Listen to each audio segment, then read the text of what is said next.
Hi guys, सो आज मैं आपको बताऊंगी कि चीकू मुझे कैसे इंस्पायर करती है और आई होप आपको भी इंस्पायर करेगी।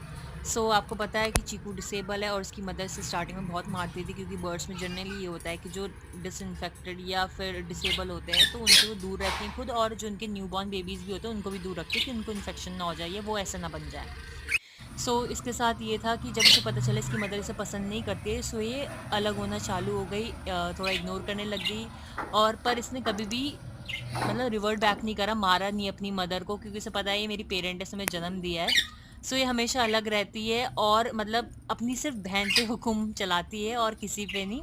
बाकी सब बड़ों की रिस्पेक्ट करती है और अपने पे ध्यान देती है, अपने पे फोकस करती है, वही आप सबको भी करना है।